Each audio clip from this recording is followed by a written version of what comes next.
महारू राजस्थान में सबसे पहले बात करेंगे गहलोत कैबिनेट के अहम बैठक की, जिसमें राजस्थान बोर्ड की परीक्षा समेत कई मुद्दों पर फैसला हो सकता है। फिर बात होगी कांग्रेस के सोशल मीडिया कैंपेन की, जिसमें कांग्रेस नेताओं ने फ्री वैक्सीनेशन की मांग की। और आखिर में बात मरुधरा में आज से शुरू हुए मिनी अनलॉक की, जहां सशर्त कुछ गतिविधियों में राहत दी गई है। इन खबरों के साथ महारू राजस्थान की और भी खबरों पर विस्तार से बात करेंगे, लेकिन सबसे पहले एक नजर डालते हैं टॉप 10 ब्रेकिंग पर। करते हैं गहलोत कैबिनेट के अहम बैठक की। कुछ ही देर में गहलोत कैबिनेट की अहम बैठक होने वाली है और उम्मीद यह जताई जा रही है कि इसमें आरबीएसई बोर्ड की परीक्षा को लेकर अंतिम फैसला लिया जा सकता है, जिसकी जानकारी शिक्षा मंत्री गोविंद सिंह डोटासरा ने ट्वीट कर दी है। आपको बता दें कि आज सीएमओ में सीएम अशोक गहलोत की अध्यक्षता में बेहद अहम कैबिनेट की बैठक होने वाली है, जिसमें कोरोना से मृतकों के परिजनों को राहत के तौर पर सहायता पर भी निर्णय लिया जा सकता है। साथ ही मिनी अनलॉक को लेकर भी चर्चा संभव है। आपको बता दें कि अब से कुछ देर बाद 4:45 पर यह कैबिनेट की बैठक शुरू होगी। कैबिनेट की बैठक के बाद मंत्री परिषद की भी बैठक होगी। बैठक में वीसी के जरिए मंत्री जुड़ेंगे। हालांकि कुछ मंत्री मुख्यमंत्री आवास पर भी जा सकते हैं। वहीं आपको बता दें कि केंद्र सरकार ने इस साल सीबीएसई की 10वीं और 12वीं की परीक्षाएं रद्द कर दी हैं। अब ऐसी ही मांग प्रदेशों में भी उठने लगी है। इसे लेकर आज गहलोत कैबिनेट की बैठक में फैसला संभव है कि लिया जाएगा। सरकार ने किया छात्रों का बेड़ा पार। राजस्थान बोर्ड की परीक्षाओं पर संशय बरकरार। पीएम की राह पर चलेंगे सीएम। ऑनलाइन परीक्षा का करेंगे इंतजाम। आज खत्म होगा छात्रों का इंतजार। कोरोना संक्रमण और लॉकडाउन विद्यार्थियों के लिए फायदेमंद साबित हुआ है। पहले से 12वीं तक के विद्यार्थी प्रमोट हो चुके हैं। छात्रों की सुरक्षा का हवाला देकर इस साल सीबीएसई की 10वीं और 12वीं की परीक्षाएं रद्द की जा चुकी हैं, जिसके बाद छात्रों और अभिभावकों ने राहत की सांस ली है। आज कोरोना के अंदर जो सीबीएसई ने 12th के बोर्ड रद्द करने का फैसला लिया है, ये बहुत ही अच्छा फैसला है। ये फैसला बहुत पहले ले लेना चाहिए था। 12वीं की बोर्ड परीक्षा को लेकर सीबीएसई का रुख साफ हो चुका है। परीक्षाओं के रद्द होने के साथ ही विद्यार्थियों को प्रमोट करने की कवायद भी शुरू हो चुकी है। इस बीच राजस्थान माध्यमिक शिक्षा बोर्ड की 10वीं और 12वीं की परीक्षा को भी रद्द करने की मांग उठने लगी है। हालांकि इसे लेकर आज गहलोत कैबिनेट की अहम बैठक भी होनी है। अब संयुक्त अभिभावक संघ राजस्थान में राजस्थान सरकार से मांग करती है, जिस तरीके से केंद्र ने 10वीं और 12वीं की परीक्षाएं रद्द कर दी हैं, उसी तरीके से राजस्थान बोर्ड की भी परीक्षाएं रद्द की जाए या ऑनलाइन शिक्षा एग्जाम के ऊपर कुछ संज्ञान लिया जाए। राजस्थान में 10th और 12th के 21 लाख छात्र हैं। आज तक राजस्थान के मुख्यमंत्री जी को और मंत्री जी को इनके लिए निर्णय करने के लिए समय नहीं मिल पा रहा है। एक और जहां अभिभावकों और जनप्रतिनिधियों ने विद्यार्थियों को प्रमोट करने की मांग की है, वहीं दूसरी ओर कुछ शिक्षकों को विद्यार्थियों के भविष्य की चिंता सता रही है और उनकी माने तो प्रमोट करने के दूरगामी नतीजे अच्छे नहीं होंगे। एक शिक्षाविद के तौर पर मेरा यह निर्णय है कि एग्जाम होना चाहिए। बच्चों को कम एग्जाम का जो फोबिया है उससे दूर रखने के लिए यह जरूरी, क्योंकि गत वर्ष भी एग्जाम नहीं हुए थे, वो बच्चे इस वर्ष भी एग्जाम नहीं देंगे तो वो कहां से अपना विकास कर पाएंगे। आपको बता दें कि प्रियंका गांधी समेत कांग्रेस के कई नेताओं और विपक्ष ने मोदी सरकार से परीक्षाएं रद्द करने की मांग की थी, लेकिन प्रदेश की कांग्रेस सरकार पर भी परीक्षाओं पर फाइनल फैसले को लेकर बड़ी चुनौती है। न्यूज 18 राजस्थान के लिए जयपुर से महेश दादीच की रिपोर्ट। वहीं कांग्रेस महासचिव प्रियंका गांधी वाड्रा ने भी राज्यों से अपील की है कि बोर्ड एग्जाम रद्द किए जाएं।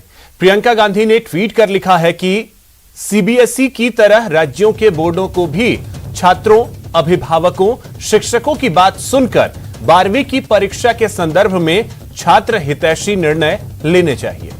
मेरी राज्यों के मुख्यमंत्रियों, शिक्षा मंत्रियों से अपील है कि अपने निर्णयों में छात्रों की आवाज, उनके स्वास्थ्य की रक्षा को महत्व दें।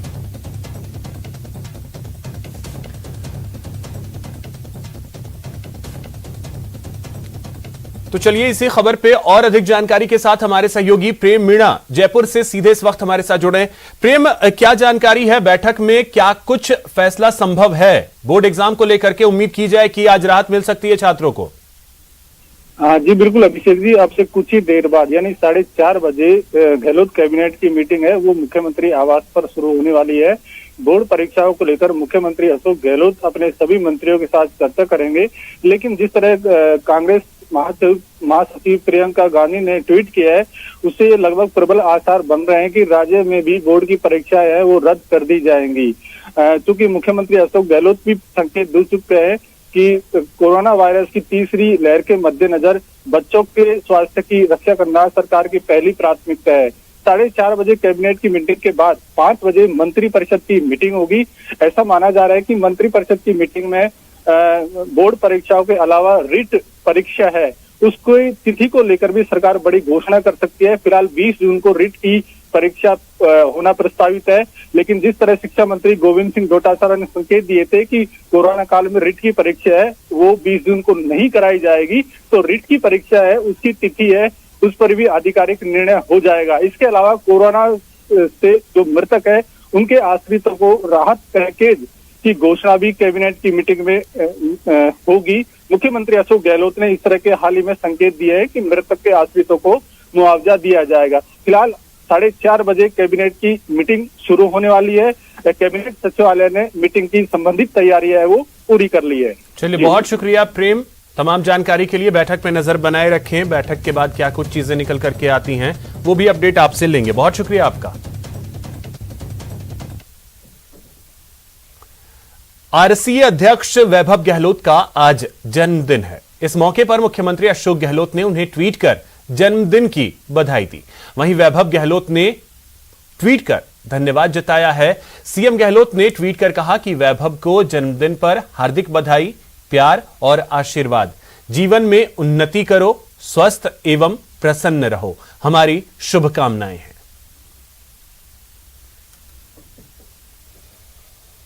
कैबिनेट मंत्री सालेह मोहम्मद 1 दिवसीय पोकरण विधानसभा क्षेत्र के दौरे पर रहे। वहीं आरसीए अध्यक्ष और जोधपुर लोकसभा कांग्रेस प्रत्याशी वैभव गहलोत के जन्मदिन पर मंत्री ने पोकरण राजकीय उप जिला अस्पताल में फल और बिस्किट बांटकर मरीजों से कुशलक्षेम जाना। कैबिनेट मंत्री जैसलमेर से पोकरण पहुंचकर पोकरण राजकीय उप जिला अस्पताल पहुंचे और कांग्रेस नेता वैभव गहलोत के जन्मदिन पर सैकड़ों लोगों को फल और बिस्किट वितरित किए। हमारे अध्यक्ष और यहाँ के प्रत्याशी लोकसभा के वैभव गहलोत साहब का आज जन्मदिन है।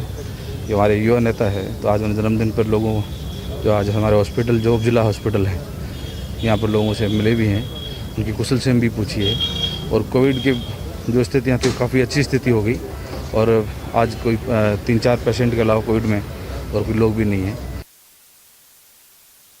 अखिल भारतीय राष्ट्रीय कांग्रेस पार्टी के सदस्य और राजस्थान क्रिकेट एसोसिएशन के अध्यक्ष वैभव गहलोत के जन्मदिन पर एनएसयूआई टीम पोकरण और जैसलमेर के द्वारा बुधवार को जवाहर अस्पताल में जिला स्तरीय 1 दिवसीय रक्तदान शिविर का आयोजन किया गया, जिसमें लक्ष्मण हिंगड़ा, रुस्तम टेकरा, रामू पठान, श्रवण गोमट, कमल मंडला सहित कई एनएसयूआई कार्यकर्ता ने रक्तदान किया।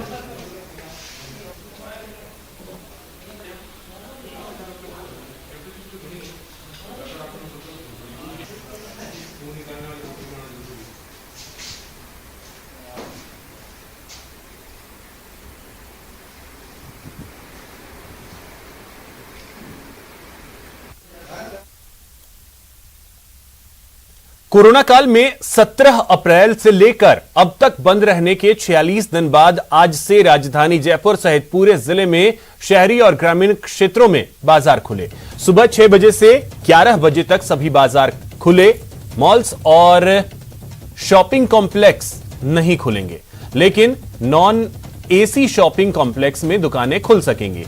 राज्य में सुबह 6 बजे से अगले आदेशों तक शर्तों के साथ अनलॉक की प्रक्रिया शुरू हो गई है। गृह विभाग की गाइडलाइन पूरे प्रदेश में प्रभावी होने के साथ ही कुछ पाबंदियों पर प्रदेशवासियों को ढील मिली है। गृह विभाग की गाइडलाइन के अनुसार जयपुर समेत अधिकांश जिले 4 दिन सुबह 6 बजे से दोपहर 12 बजे तक खुलेंगे।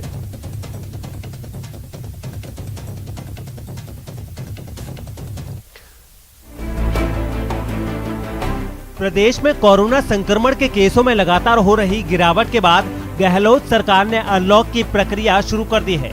इसके लिए मॉडिफाइड लॉकडाउन शर्तों के साथ लागू भी हो गया है।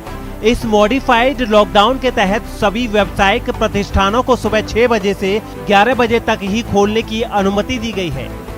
बड़ी संख्या में लोग जो है वो घरों से बाहर निकले हैं और अपने कामकाज जो है वो निपटा रहे, चूँकि 11 बजे तक ही जो है वो बाजार खुले रहेंगे, इसलिए आज से जो है वो लोग जो है वो बड़ी संख्या में घरों से बाहर निकले हैं और सोडाला में एक तरह से कई बार जाम की स्थिति भी देखने को मिल रही है। आपसे जानना चाहेंगे कहाँ निकले हुए हैं आप? मैं मेरे घर जा रहा हूँ और मैं माल लेके आया हूँ, सामान लेके आया हूँ, जरूरी था 1.5 महीने से। आपको बता दें कि नए नियमों के तहत ऐसे बाजार जहां केवल बड़े बड़े कॉम्प्लेक्स हैं और जहां सेंट्रल एसी नहीं है, उन्हें खोलने की अनुमति दी गई है। नॉन एसी वाले शॉपिंग कॉम्प्लेक्स में दुकानें एक फ्लोर छोड़कर खुलेंगी। अभी हम इस समय श्री गंगानगर के सदर बाजार में मौजूद है। यदि हम आपको यहाँ का नज़ारा दिखाएं तो व्यापारियों की जो उत्साह देखा जा रहा था दुकान खोलने को लेकर, वो स्पष्ट देखा जा सकता है। सदर बाजार पूरी तरह से खुला हुआ है। चूंकि आज और इवन के हिसाब से खुलना था तो पूर्वमुखी और उत्तरमुखी दुकानें खोल दी गई हैं। आप ये देखिए, ये जो दुकानें हैं ये पूर्वमुखी दुकानें हैं जो इस समय खुली हुई है, और इसी तरह से मैं आपको यदि इस तरफ का नज़ारा दिखाऊं तो ये उत्तरमुखी दुकानें हैं जो पूरी तरह से खुल चुकी है। नए नियमों के तहत अब 25% कर्मचारियों के साथ सभी सरकारी दफ्तर सुबह 9:30 बजे से दोपहर बाद 4 बजे तक खुलेंगे। ये व्यवस्था 7 जून तक रहेगी। सरकार ने ये भी कहा है कि हर शुक्रवार दोपहर 12 बजे से मंगलवार सुबह 5 बजे तक जन अनुशासन वीकेंड कर्फ्यू लागू रहेगा। इन दिनों के अतिरिक्त सप्ताह के अन्य दिनों में प्रतिदिन दोपहर 12 बजे से अगले दिन प्रातः 5 बजे तक जन अनुशासन कर्फ्यू जारी रहेगा।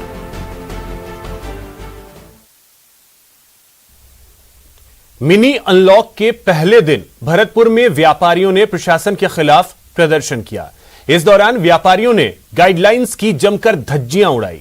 प्रशासन के ऑड इवन के तहत सुबह 6 बजे से 11 बजे तक बाजार को खोलने के आदेश जारी किए गए थे, लेकिन व्यापारी जिला प्रशासन के आदेश को मानने को तैयार नहीं है। व्यापारियों का कहना है कि बाजार सुबह 11 बजे से 2 बजे तक खोला जाए। व्यापारियों ने कहा कि प्रशासन अगर ऐसा नहीं करता है तो 8 जून तक सभी व्यापारी अपनी दुकानें बंद रखेंगे।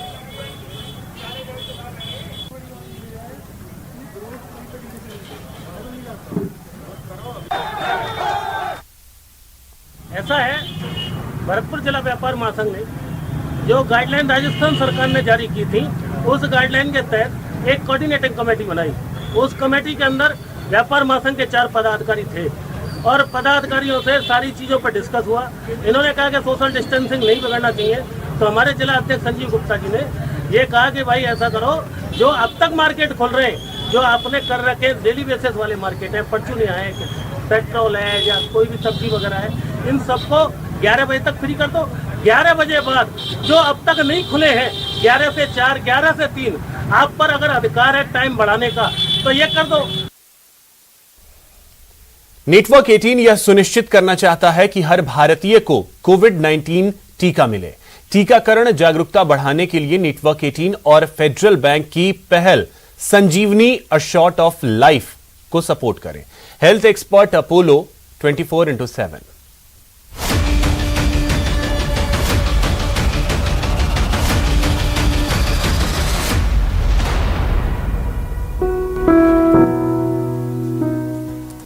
आपका स्वागत है। कांग्रेस ने आज से सोशल मीडिया पर एक नया कैंपेन शुरू किया है, जिसमें केंद्र से देशव्यापी मुफ्त वैक्सीनेशन अभियान चलाने की मांग की गई है। कांग्रेस नेता सोशल मीडिया पर अपने वीडियो शेयर कर रहे हैं, संदेश के जरिए सभी को फ्री वैक्सीन देने की मांग उठा रहे हैं। Speak up for free universal vaccination अभियान को सोशल मीडिया पर ट्रेंड करवाया जा रहा है। राहुल गांधी और प्रियंका गांधी समेत कई बड़े कांग्रेसी नेताओं ने ट्वीट किया है। वहीं मुख्यमंत्री अशोक गहलोत ने भी ट्वीट कर कहा, मुफ्त टीकाकरण सभी देशवासियों का हक है। जितना जल्दी हो सके सभी का फ्री वैक्सीनेशन हो, यह बहुत जरूरी है। वहीं दूसरे कांग्रेसी नेताओं ने भी वैक्सीनेशन की धीमी रफ्तार को लेकर केंद्र पर हमला बोला।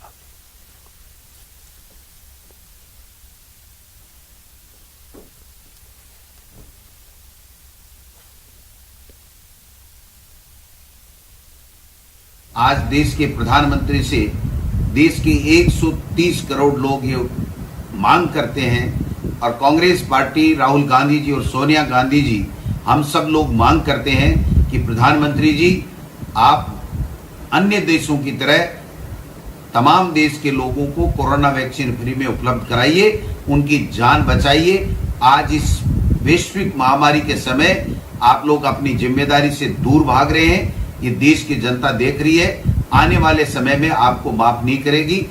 और ये निंदनीय बात है कि 18 से 44 साल का जो तबका है, पूरे देश में सबसे बड़ा तबका है, उसका भार इन्होंने राज्यों के ऊपर डाल दिया। आप ही खरीदो, आप ही लगाओ, और वैक्सीन मिल नहीं रही, पैसा देने के बाद नहीं मिल रही है। राज्य सरकारें ग्लोबल टेंडर में गई, लेकिन वो भी फिजिबल नहीं है। कोर्ट में गई ताकि सुप्रीम कोर्ट डायरेक्शन दे भारत सरकार को कि आप करिए, अगर देश में वैक्सीन नहीं है तो आप ग्लोबल टेंडर करिए, मंगाइए और राज्यों को दीजिए। जिस प्रकार की सियासती चालें केंद्र सरकार और प्रधानमंत्री नरेंद्र मोदी जी चल रहे हैं, उससे बाज आए। देश के युवाओं के जो आवाज है उसको सुने और पूरे देश में नई टीकाकरण नीति बनाकर सबको फ्री वैक्सीनेशन उपलब्ध कराने की हमारी मांग को स्वीकार करें, जिससे देश के युवाओं की कोरोना सुरक्षा हो सके। जयपुर ग्रेटर नगर निगम ने एक आदेश जारी कर नेताओं के नेतागिरी पर अंकुश लगा दिया है। अब निगम समितियों के अध्यक्षों, सदस्यों और पार्षदों को सैनिटाइजेशन के लिए दमकलें उपलब्ध नहीं करवाएगा। दमकल से सैनिटाइजेशन का काम केवल कंटेनमेंट जोन में ही हो सकेगा। बाकी जगह सैनिटाइजेशन का काम सिर्फ पार्षद को दी गई है।